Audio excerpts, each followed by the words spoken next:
establishment, and the training you are to undergo is top secret. You know what this is? Certain death. Once you pass through those gates outside, you're committed to this operation. The X-craft, gentlemen, 51 foot long, maximum diving depth, 300 feet.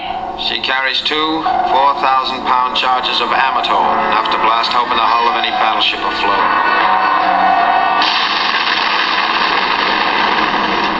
Our primary concern is the battleship Lindendorf. She's safely inside Sogafjord, most heavily fortified anchorage on the Norwegian coast. You sail in 20 hours.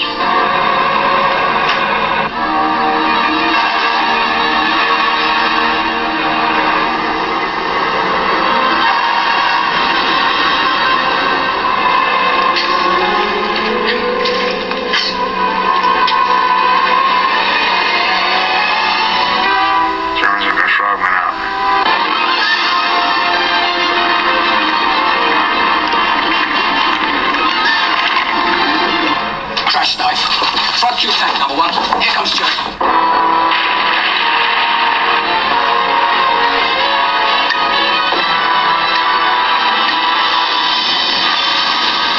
One craft was destroyed. Yours was scuttled. How many are left? How many submarines came with you? I think we can get through.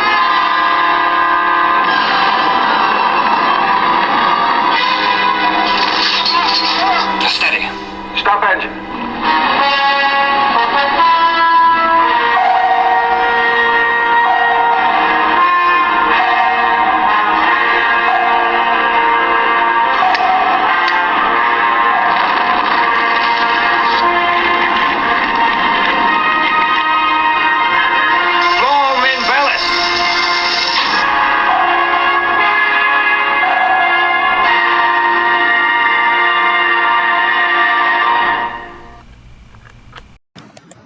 Submarine X-1 is an action drama war movie that was released on March 22nd, 1968.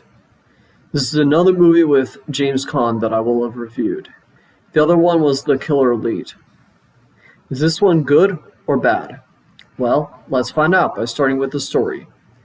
The story follows Commander Bolton, who is a Canadian military personnel who is tasked with training recruits for the British Royal Navy.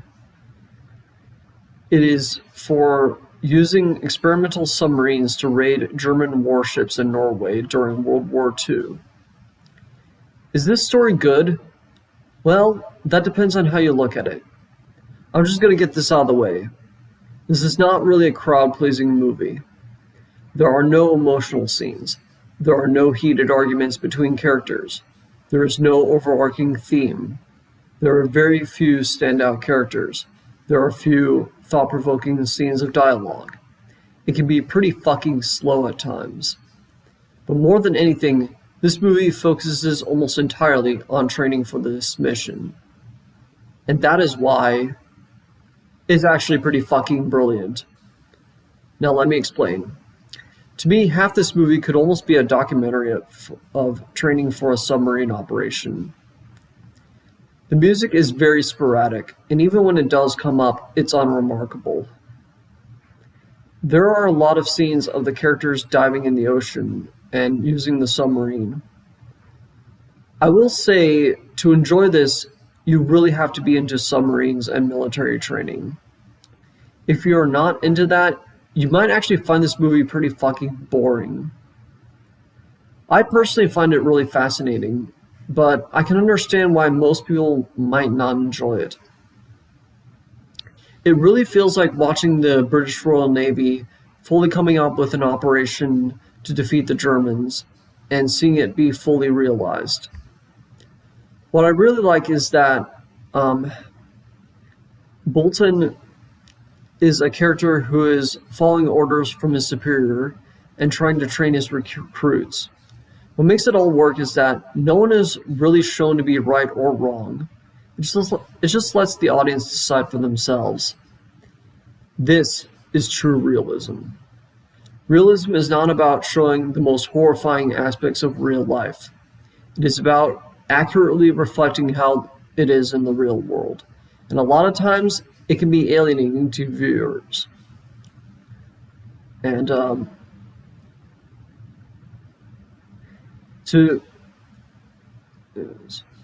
and kind of mundane, actually.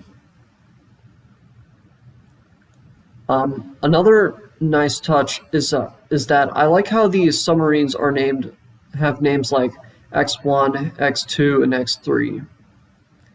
That is a fucking genius move and justifies the title. I want to highlight one of the thought-provoking lines of dialogue in the movie, though. One of the British Navy guys says, "We are taught a bunch of rules, we then go to war, and suddenly they don't mean a thing." There is some truth to what he's saying. Sometimes the rules we are taught don't always work when you do the real thing. More wars have been won by using your mind and ingenuity than following strict rules. The more rules you make, the less likely you are able to accomplish anything. I know this from experience at my damn job. Now, I have to be fair to Air. This movie is not all just simulation of submarine training and diving and shit like that. There are some action scenes here. I have to say they are pretty damn good. There is one action scene on foot with the Germans parachuting into the place where the British are. There's a lot of shooting and some fighting, which is actually pretty fucking satisfying. The climax is a bit more subdued, but that's because it's in a submarine and it has more diving. But I really do like the ambience of it. And there is some fighting with a German diver. And it ends with some nice explosions of the German warships. I really do think there are more movies with better action scenes, but there are also some with worse action scenes too, most of which were in the 1950s. Now, as for the production values, I don't really have much to say about them, so I'll just speed run through them. The cinematography, editing, and sound are pretty good for the time. The music I already went over, so I won't repeat it. Overall, Submarine X-1 is a movie that has kind of a sleeper brilliance to it. This is not the only submarine movie I enjoy, but it is a submarine movie that I enjoy. If you're looking for what you would typically expect from a movie, you probably will be disappointed. But if you're looking for a more intimate and grounded take on submarine military operations, you might actually enjoy this one quite a bit. I can see many people who love submarines or submarine movies enjoying this one quite a bit. The action, while brief, is also pretty good. It also definitely has that patriotism deep within, no pun intended. So I enjoyed this one quite a bit. Not my favorite movie, but entertaining enough. I give Submarine X-1 4 out of 5 stars with the title of Awesome. Anyway, I'm Spike Robot. If you like this video, you can subscribe to my channel, and feel free to support me on Patreon. Take it easy, on the Freedom Jingos.